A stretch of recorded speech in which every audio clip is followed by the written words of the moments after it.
Good morning. Welcome to history classes.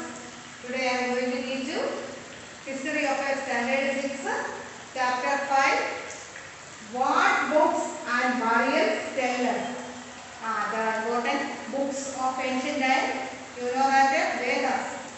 And in this chapter we studied about the burial grounds, the status of different people's burial grounds.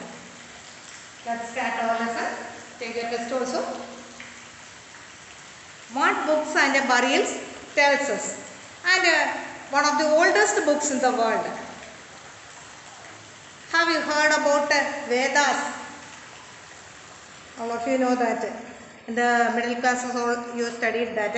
There are 4 Vedas: Rigveda, Samaveda, Yajurveda and Atharva Veda. These are the 4 Vedas. That is, the oldest is Rigveda. It is composed about 3500 years ago. Rigveda includes more than 1000 hymns and it is otherwise called Sukta or well said. What do you say that there are 4 Vedas. The oldest Veda is Rigveda. Rigveda, it was composed about 3500 years ago. അതായത് ഋഗ്വേദത്തിൽ കൂടുതൽ 1000 Hinds means സ്തുതികൾ, ദേവന്മാരെയോ ദേവികളെ സ്തുതിച്ചുകൊണ്ടുള്ള സ്തുതികളുണ്ട്, അല്ലെങ്കിൽ പറയും സൂക്തങ്ങൾ. And these hymns praise of various gods and goddesses. Agni, the god of fire; Indra, the warrior god; and Soma, here describe a Soma, that is drinks prepared from a plant. That you described in this Rigvedas. അപ്പോൾ hymns ഉണ്ട്, ഓരോ ദേവനെയോ അഗ്നിദേവനെയോ അല്ലെ ഇന്ദ്രനെയോ ഒക്കെ സ്തുതിച്ചുകൊണ്ടുള്ള ഒരു ഹിംസാണ് ഋഗ്വേദത്തിലുണ്ട്. And these hymns were composed by sages or rishis. ഇത് എഴുതിയിരിക്കുന്നത് ഋഷികൾ. Priest taught students to recite and memorize the Hinds.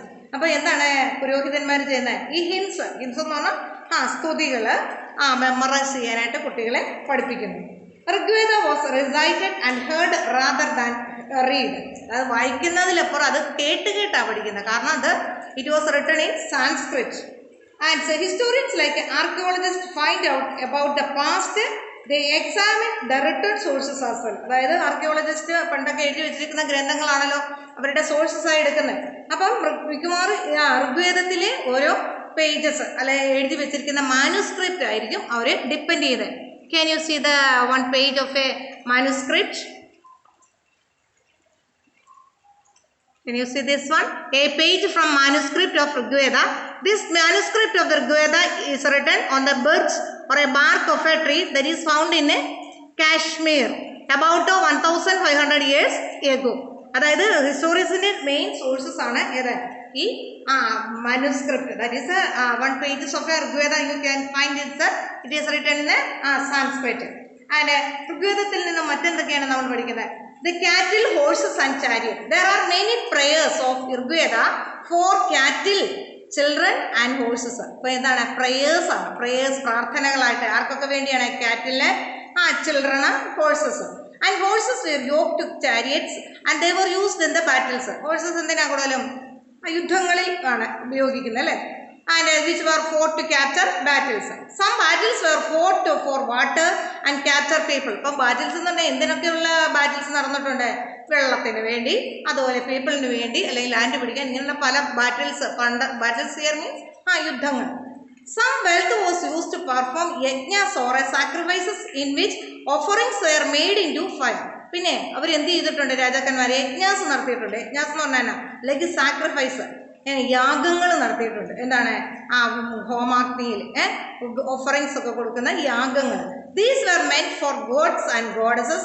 Offerings could include ghee, grain and some cases animals. അതായത് യാഗങ്ങൾ നടത്തുക ദേവനോ ദേവിയോ ഒക്കെ പ്രീതിപ്പെടുത്താനായിട്ട്. അതിന് എന്തൊക്കെ ഉപയോഗിച്ചു? ghee and grain അത് ഉപയോഗിക്കുന്നത് അല്ലേ? And some cases they also used animals also for these yagas. Then most men took part in these wars. There were no regular army and assemblies where people met and discussed the matters of war and peace. പിന്നെ എന്താണ്? അവർ മിക്കവാറും പുരുഷന്മാരാണ് യുദ്ധങ്ങളിലെല്ലാം പങ്കെടുക്കുന്നത്. And they have a assembly, ഒരേ സഭയുണ്ടായിരുന്നു. And they discuss the matters of war and peace. They also choose leaders as a skillful warriors. അപ്പോൾ അവരിൽ നിന്ന് ഒരാളെ നേതാവായിട്ട് തിരഞ്ഞെടുക്കുകയും ചെയ്യുമായിരുന്നു. There are two groups who described the tasks to work and they were priests or Rajas. അപ്പോൾ ഋഗ്വേദത്തിലെ രണ്ട് ഗ്രൂപ്പിനെ മെയിനായിട്ടും പറഞ്ഞിട്ടുണ്ട്. ഏതൊക്കെയാണ്? ഒന്ന് പ്രീസ്റ്റ് അറിയാമല്ലോ, sometimes they were called Brahmins. Then they performed various rituals. Then another group is that is Rajas. രാജാക്കന്മാരുടെ കാര്യങ്ങളുമാണ് പിന്നീട് അവരുടെ ടെസ്റ്റുകളിലൊക്കെ അല്ലെങ്കിൽ ഋഗ്വേദത്തിൽ കൂടുതലും വിവരിച്ചിരുന്നത്. Two words were used to describe the people of the community as a whole. One word jana and other word was wish. അതായത് രണ്ട് വാക്കുകളാണ് പീപ്പിളിനെ ഡിസ്ക്രൈബ് ചെയ്യാനായിട്ട് ഉപയോഗിച്ചിരുന്നത്. ഒന്ന് ഏതാണ്? ജന, മറ്റേത് അതായത് മറ്റുള്ള വിഷ്. വിഷ് എന്ന് പറഞ്ഞാൽ എന്താണ്? The word Vaishyas come from vish. Vaishyas എന്ന് പറഞ്ഞാൽ എന്നാ? ജാതി വ്യവസ്ഥയിൽ ബ്രാഹ്മൺ, ക്ഷത്രിയ, വൈശ്യസ് ആൻഡ് ശൂദ്രാസ് എന്നാ മൂന്നാമത്തെ ഗ്രൂപ്പാണ് ജാതി വ്യവസ്ഥയിലെ അല്ലെ ഗ്രൂപ്പിലെ വർണ്ണ സിസ്റ്റത്തിലെ മൂന്നാമത്തെ ഗ്രൂപ്പാണ് ഇത് വൈശ്യാസ്.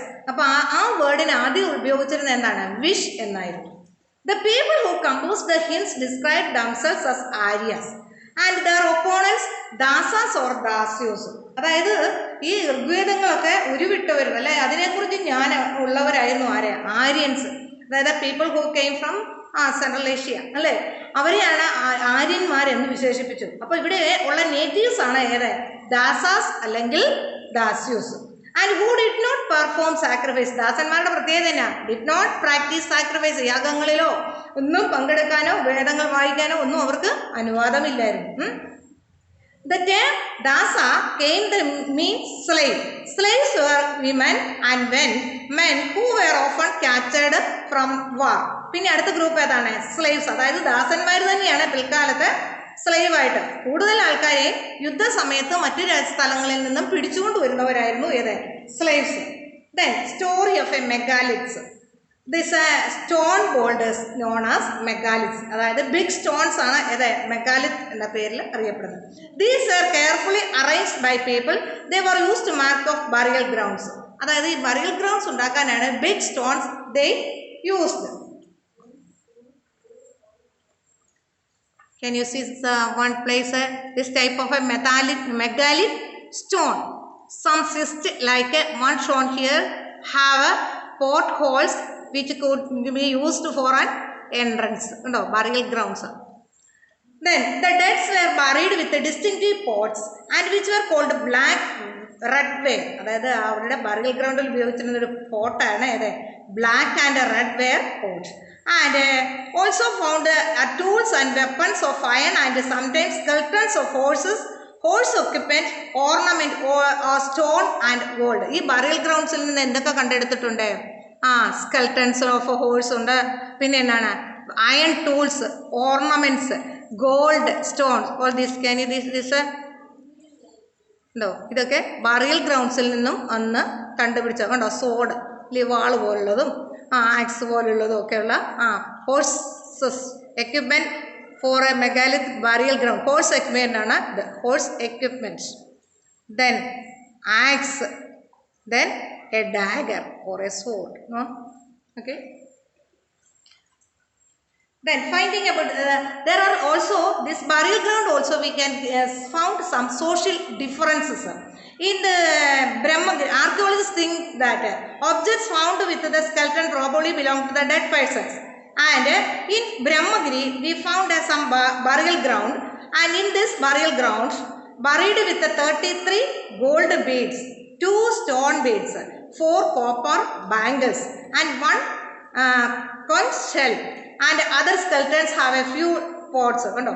അതായത് ഏതെങ്കിലും രാജാക്കന്മാരുടെയൊക്കെ ബറിയൽ ഗ്രൗണ്ട് ആയിരിക്കും. കാരണം സ്വർണ്ണ മുത്തുകളും കുറേ സ്റ്റോൺ ബീഡ്സും ബാംഗിൾസും എല്ലാം എന്താണ് ഈ ബറിയൽ ഗ്രൗണ്ടിൽ നിന്നും കണ്ടെടുത്തത്. അതായത് സാധാരണ ആൾക്കാരെല്ലാം അവിടെ കുഴിച്ചിട്ടിരിക്കുന്ന അതായത് ഏതെങ്കിലും എംപററോ അതിനോടനുബന്ധിച്ച് ആൾക്കാരുടെ ഒരു ബറിയൽ ഗ്രൗണ്ട്സ് ആയിരിക്കാം എവിടെ നിന്ന് കണ്ടുപിടിച്ചത്? ബ്രഹ്മഗിരിയിൽ നിന്നും കണ്ടുപിടിച്ചത്.